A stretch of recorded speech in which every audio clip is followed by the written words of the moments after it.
Медитация – это твой чит-код. Сел в тишине, и мир перезагружается в режим свободы. Шум мыслей стирается, границы тают, свобода разворачивается на весь экран, а внутри будто щелкнуло. Ты больше не бегущий, а наблюдающий. Поехали!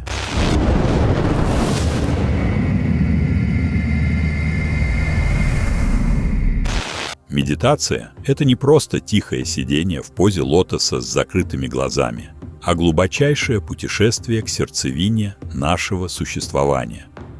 Для одних она служит способом снятия стресса и улучшения самочувствия, для других – порталом в тонкие миры сознания. В древних мистических школах считали, что через медитацию человек получает доступ к высшим сферам, духовным энергиям, божественному знанию. Современная наука указывает на изменения в работе мозга, улучшение эмоционального фона, уменьшение беспокойства и депрессии. Но что, если вы уже давно сидите на подушке, следуя за дыханием, и хотите углубить практику, познать ее более тонкие аспекты? Тогда данное руководство для вас. Мы соединим мистику, психологию и духовность, чтобы взглянуть на медитацию во всей ее многогранности. Вы узнаете, как подготовить тело и ум к более глубоким состояниям, какие техники подходят для продвинутых практиков, как преодолеть психические барьеры и интегрировать полученный опыт в повседневную жизнь. Добро пожаловать в мир, где тишина способна раскрыть Вселенную внутри вас.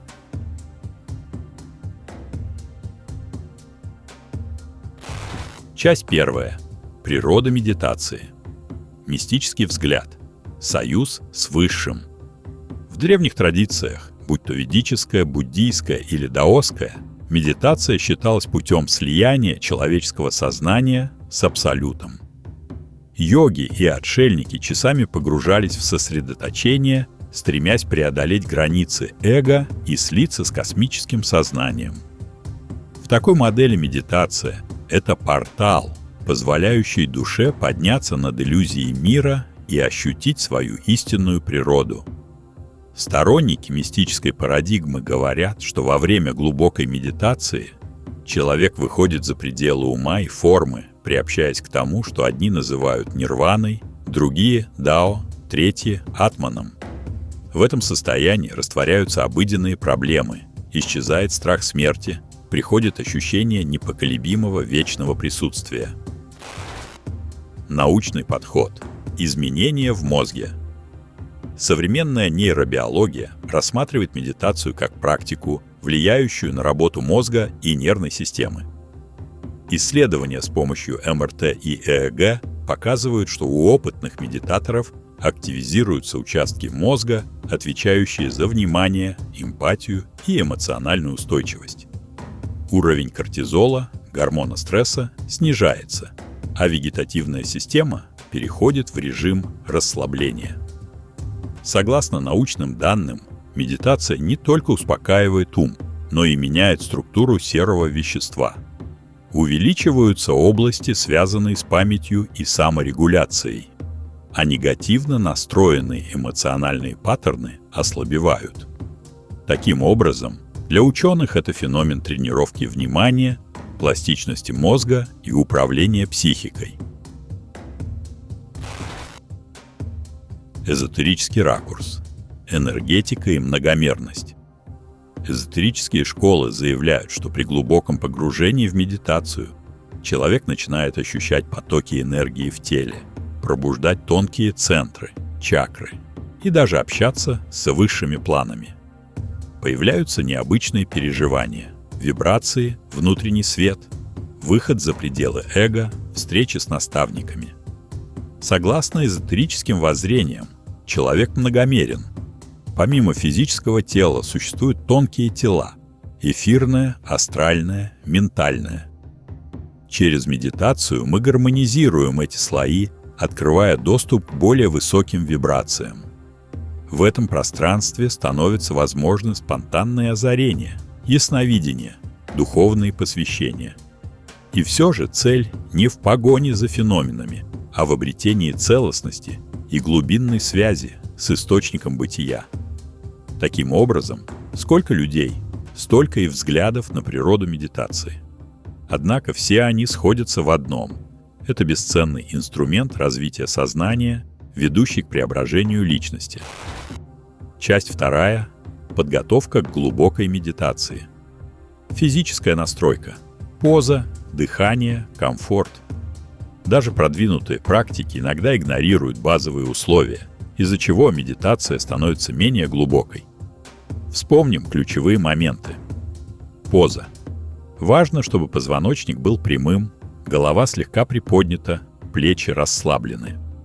Классический вариант – поза лотоса или полулотоса на подушке. Если сложно сидеть на полу, используйте стул с прямой спинкой.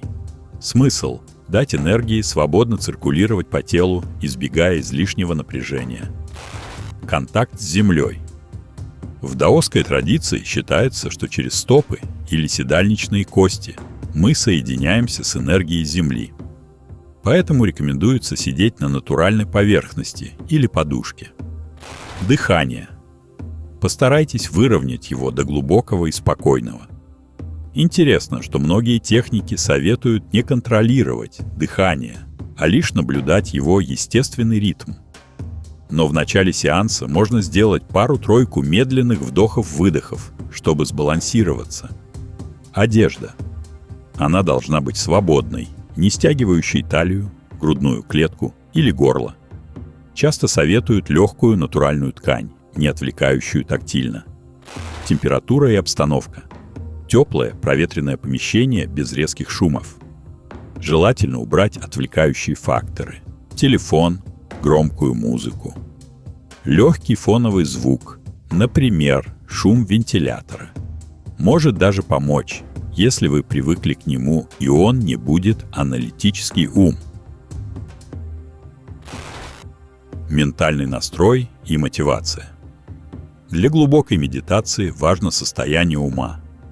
Если вы пришли к практике с хаотичными мыслями, срочными делами и беспокойством, придется потратить время, чтобы успокоиться. Традиции советуют за 10-15 минут до медитации завершить все срочные дела, отложить гаджеты, приостановить телефон, сделать небольшую настройку. Сейчас я посвящаю время углублению вглубь себя, никаких внешних вопросов не трогаю.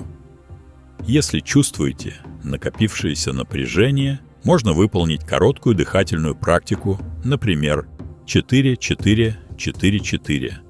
Вдох на 4 счета, задержка 4 счета, выдох 4 счета, задержка 4 счета. Это создаст плавный переход от дневной активности к внутренней тишине.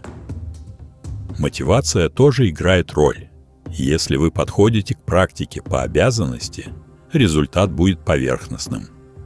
Намерение должно быть искренним, рождающим радость и стремление к самопознанию. Энергетическая безопасность и защита. Эзотерические учения говорят, что при глубокой медитации открываются каналы восприятия, и человек становится более уязвим к внешним влияниям. Поэтому рекомендуется простая энергетическая гигиена.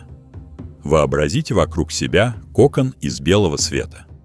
Произнесите внутреннюю установку. «Я защищен и окружен только позитивной энергией». Если верите в высшие силы, призовите их покровительство – ангелы, учителя, божества. Это не только психологически успокаивает, но и помогает сфокусироваться на позитивных вибрациях, удерживая ум от страхов. Часть 3. Продвинутые техники медитации. Сосредоточение на внутреннем звуке – нада-йога. На Древнем Востоке существовала практика нада-йоги, где объектом концентрации становится внутренний звук – нада. Считается, что глубоко внутри нас звучит тонкая вибрация, исходящая из самого источника. Вначале вы можете услышать различные шумы, пульсацию, высокочастотное гудение, звон в ушах. Нужно мягко фокусировать внимание на этом звуке, позволяя ему уводить вас в глубину. На более продвинутых стадиях появляются многослойные тональные обертоны от тихого писка до космического гула. Согласно нада-йоге, когда сознание полностью поглощено этим божественным звучанием, ум растворяется в трансцендентальном состоянии. Медитация на энергию, кундалини и чакры. В индийских йогических школах популярна практика пробуждения кундалини, латентной энергии, свернутой у основания позвоночника. Цель – поднять ее по энергетическим каналам, надьям, через все чакры к макушке. Продвинутые медитаторы способны осознанно концентрироваться на чакрах, ощущая их пульсацию, визуализируя цвета и формы. Муладхара у основания. Символ выживания, стихия Земли. Свадхистхана в области таза. Энергия творчества – воды. Манипура – солнечное сплетение. Личная сила – огонь. Анахата – центр груди. Любовь – воздух. Вишудха – горло. Чистое выражение – эфир. Аджна – межбровье. Интуиция – свет. Сахасрара – макушка. Связь с абсолютом – космос. Методика заключается в последовательной концентрации на каждой чакре с повторением мантр, сосредоточением на цвете или символе. При правильном подходе возникают мощные энергетические переживания, вибрации, ощущение расширения сознания. Исследование пространства «Я есть». Это продвинутая практика, часто ассоциируемая с Адвайтой и Дзогчен. Суть – обратиться к самому источнику восприятия. Обычно мы рассматриваем мир снаружи, а тут мы запрашиваем: кто наблюдает? Откуда возникает само осознавание? Шаги. Закройте глаза, успокойте дыхание. Задайте внутренний вопрос: кто я? Но не в интеллектуальном плане, а как будто ищете переживания своего «я» прямо сейчас. Отследите, как любые мысли, чувства, ощущения, объекты, возникающие в осознании. Но само осознание их не касается. Оставайтесь в этом чистом свидетельствовании, не отождествляясь ни с чем. Поначалу это сложно, ум будет придумывать концепции и образы. Но со временем вы почувствуете особую ясность и глубокий покой, не сводимый к мыслям и эмоциям. Контакт с духовными наставниками. В мистических школах встречается идея, что в медитации можно установить связь с высшими силами или духовными учителями. Это может выглядеть так. Введите себя в спокойное состояние. Мысленно призовите духовного наставника, фигуру или образ, который для вас олицетворяет мудрость и благодать. Представьте, что эта сущность присутствует рядом, окружая вас светом. Сформулируйте волнующий вопрос или просьбу о помощи. Затем погрузитесь в тишину, прислушиваясь к любым символическим ответам, образам и интуитивным импульсам. В эзотерических традициях это трактуется как реальный контакт с иными планами. С научной точки зрения – работа подсознания, активирующая ресурсы психики. Но как бы то ни было, практика способна давать глубокие инсайты. Часть 4. Углубленные состояния сознания. Пратьяхара, Дхарана, Дхьяна, Самадхи. В классической йоге, Аштанга, йога Патанджали, выделяют 8 ступеней, из которых 3 последние – суть, собственно, медитация. Пратьяхара – отвлечение чувств от внешних объектов и погружение во внутренний мир. Дхарана – сосредоточение ума на одном объекте. Образ, точка, дыхание. Дхьяна – непрерывное течение мысли к объекту, при котором исчезают препятствия ума. Самадхи – высшее состояние, когда объект и субъект исчезают в едином поле осознанности. На первых порах мы находимся в состоянии дхараны, пытаясь удержать фокус. Для продвинутого практика главное перейти к дхьяне, где сосредоточение становится непрерывным, а дальше к самадхи, где границы эго растворяются. Глубина этого процесса не передается словами, это нужно прожить. Стадия Чхан в буддийской традиции. В буддизме медитация глубокой сосредоточенности самадха выводит практикующего в так называемые джханы – последовательные уровни погружения. Первая джхана – на фоне сфокусированного внимания появляется восторг и радость.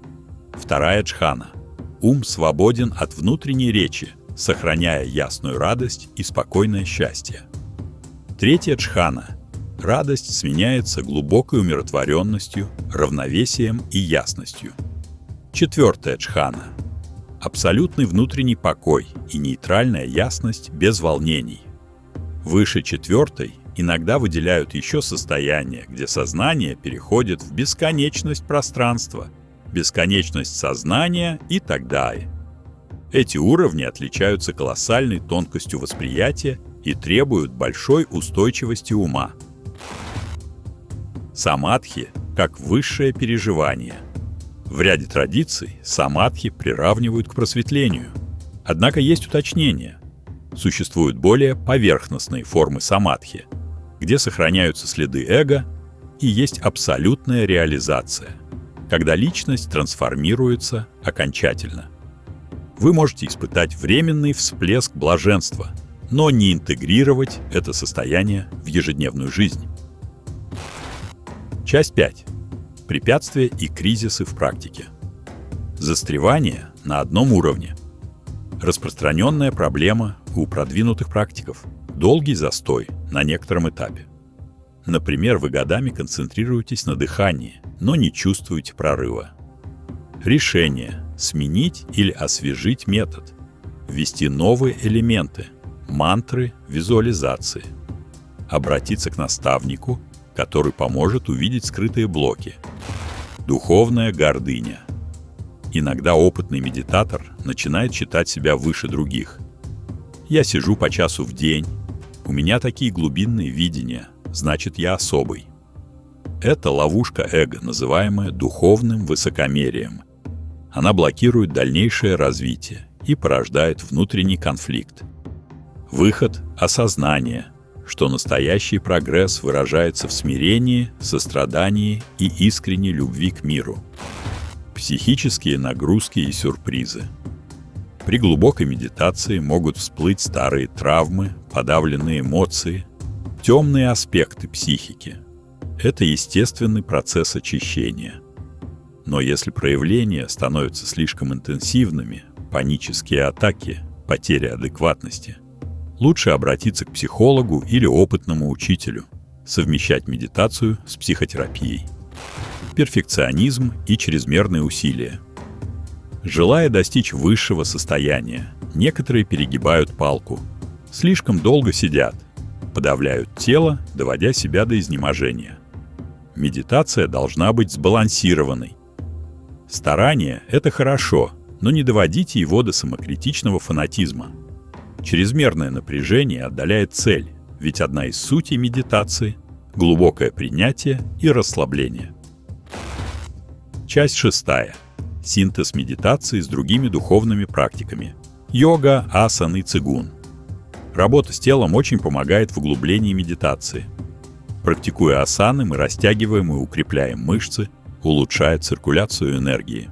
Цигун и тайцзи помогают осознать потоки ци, гармонизировать внутренние органы. Когда тело расслаблено и наполнено энергией, ум легче удерживается в спокойствии. Пранаяма и звуковые вибрации. Дыхательные упражнения пранаяма могут усиливать эффект медитации. Например, нади-шодхана, попеременное дыхание через ноздри, балансирует левую и правую полушария, помогая глубже сконцентрироваться.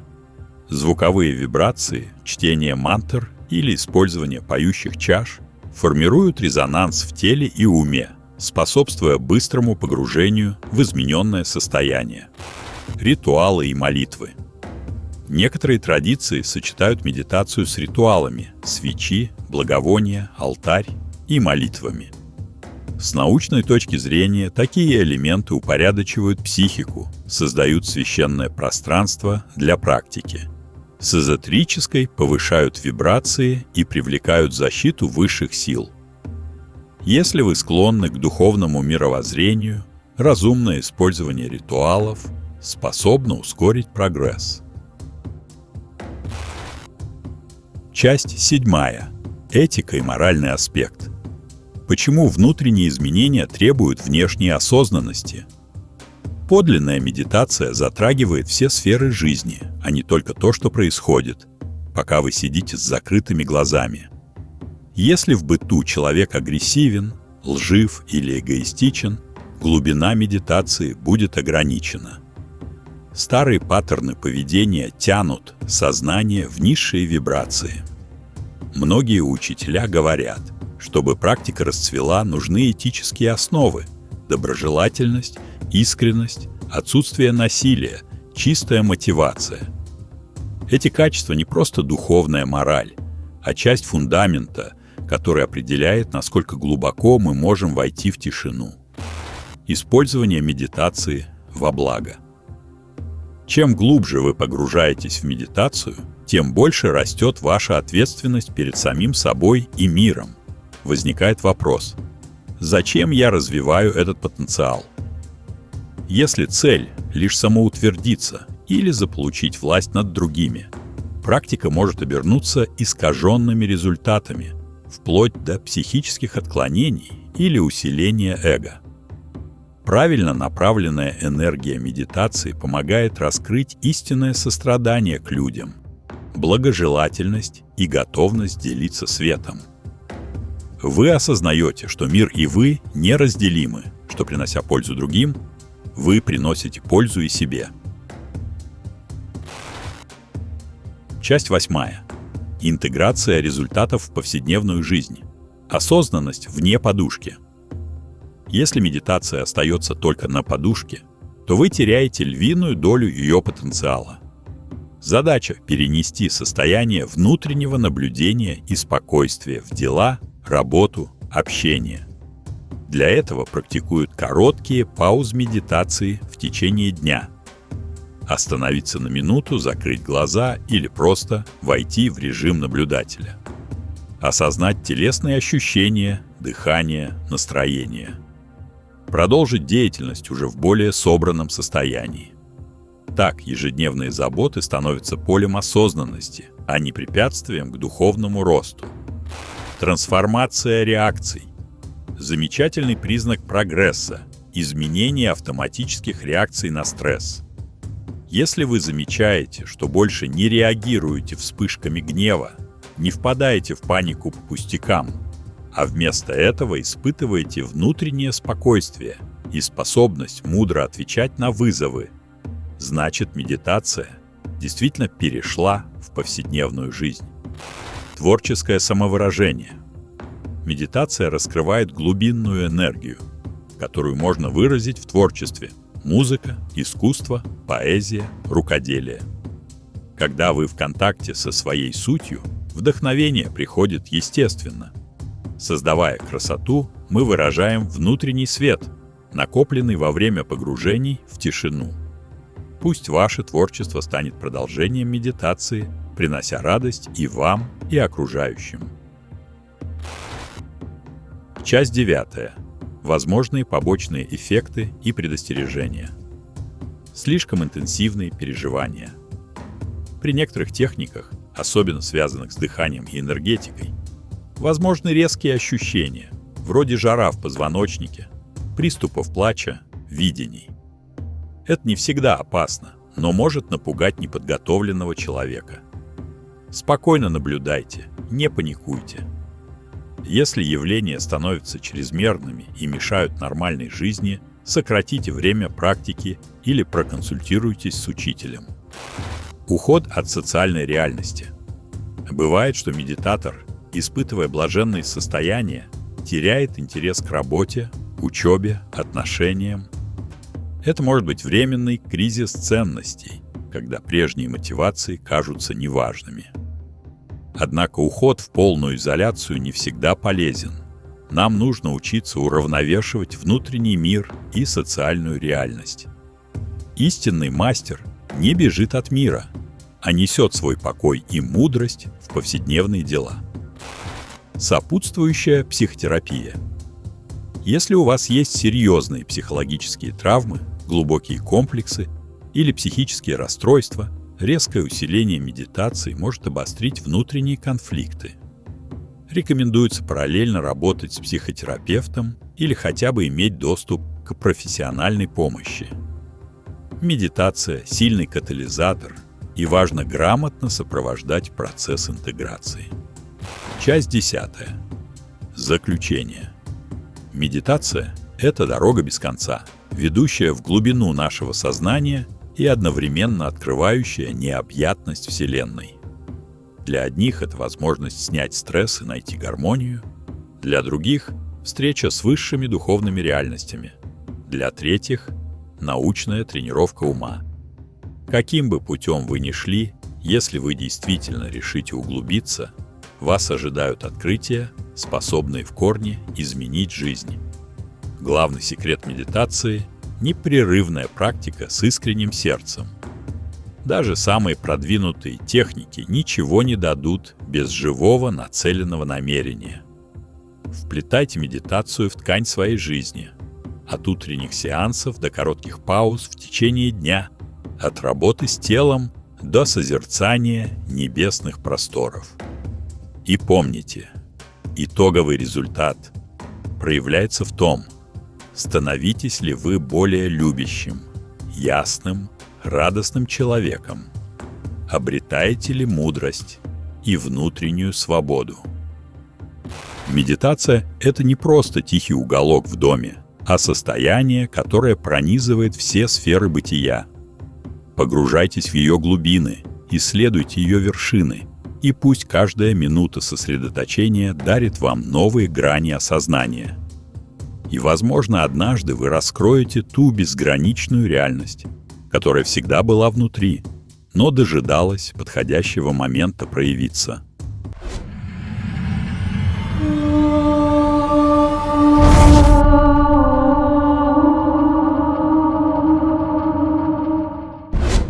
Если это путешествие в мир медитации откликнулось в вашей душе, поддержите нас лайком и подпиской, чтобы не пропустить новые материалы. Делитесь своими впечатлениями в комментариях, ведь, раскрывая глубину вместе, мы пробуждаем подлинную силу сознания. Спасибо, что были с нами. До встречи на просторах Аркана Визио. Света и благости на вашем пути.